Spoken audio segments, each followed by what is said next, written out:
The massive, broken-down ship floated helplessly in the cold, empty void of space. It belonged to the Xelenar, a proud and technologically advanced alien species that had never known failure in engineering.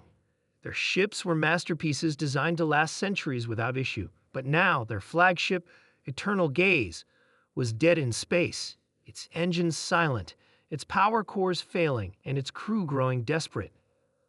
Commander Vecles paced anxiously in the command chamber. His second-in-command, Sub-Commander Drelfak, observed the blinking lights on the failing console. "Commander," Drelfak said, his voice tight with unease, "our engineers have exhausted every possible solution. The ship cannot be repaired. The core's quantum stabilizers have fused. There is no known method to fix it." Vecles let out a slow breath. Xelenar technology was the finest in the galaxy. If their own scientists and engineers could not repair it, then truly, all hope was lost. Then alert. A distressed beacon had been answered. "Who is responding?" Vecles demanded, stepping forward. Drelfak hesitated before responding. "It is humans." The command chamber fell into a stunned silence. Humans were newcomers to the galactic scene, a species barely a few centuries into space travel. They were considered unpredictable, reckless, and primitive. Surely, they could not help with a problem that Xelanar's best minds had already deemed impossible. "Humans," Vecles repeated. "Are they warships?" "No, Commander. A salvage vessel, mechanics." Vecles frowned, but had no choice. If humans wished to play saviors, let them try. A transmission was sent, and soon a human ship appeared. It was tiny compared to the Eternal Gaze, a rusted-looking workhorse of a ship named Fixer's Pride.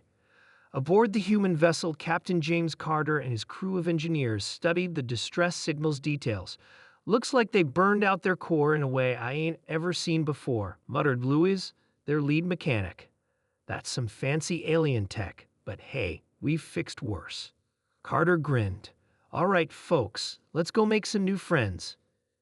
When the humans boarded the Xelenar ship, the aliens observed them with a mix of doubt and curiosity. The humans were dressed in simple jumpsuits, covered in grease, carrying toolkits that looked laughably outdated compared to Xelanar's sleek technology.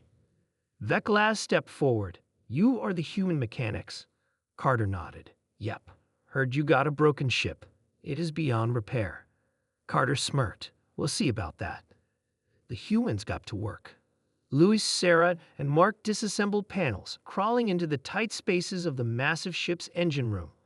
What the Xelenar engineers had declared impossible, the humans called a tricky fix. "Looks like they overcomplicated the whole system," Louis muttered. "Too many stabilizers running in sync. If one fails, the others overload." Sarah wiped her brow. "Can we bypass it?" "Yup. Gonna need some old-fashioned welding and a few modifications, but I think we can rig something up." Meanwhile, the Xelenar crew watched in horror as the humans did the unthinkable. They were cutting into the ship's most sacred technology, replacing complex parts with crude, makeshift components. Vecles couldn't stay silent. "You are damaging our systems. That is not how repairs are done." Carter folded his arms. "Look, you want it fixed or not?" Drelfak whispered, "Commander, they have already made progress where we have failed." Vecles exhaled sharply and gestured for them to continue. For hours, the humans worked tirelessly, using their primitive tools in ways the Xelenar had never considered. The alien engineers watched as the humans improvised, adapted, and solved problems not with perfection, but with sheer stubbornness and creativity. Finally, Louis wiped his hands and grinned.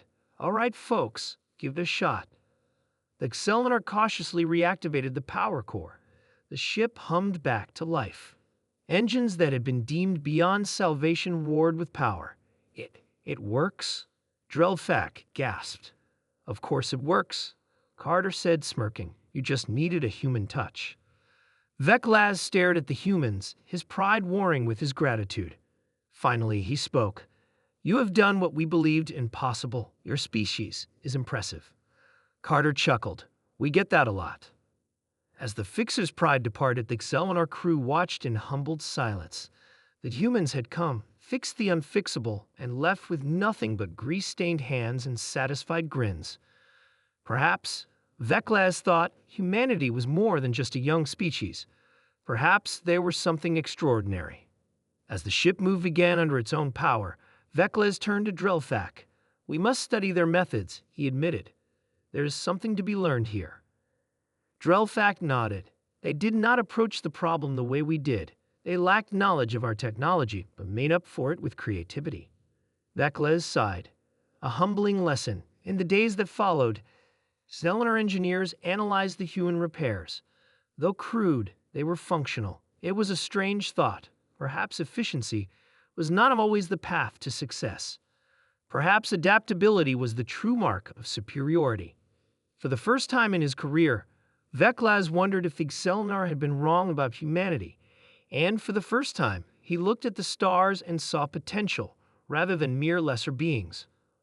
One day, the Xelinar would remember this event as a turning point.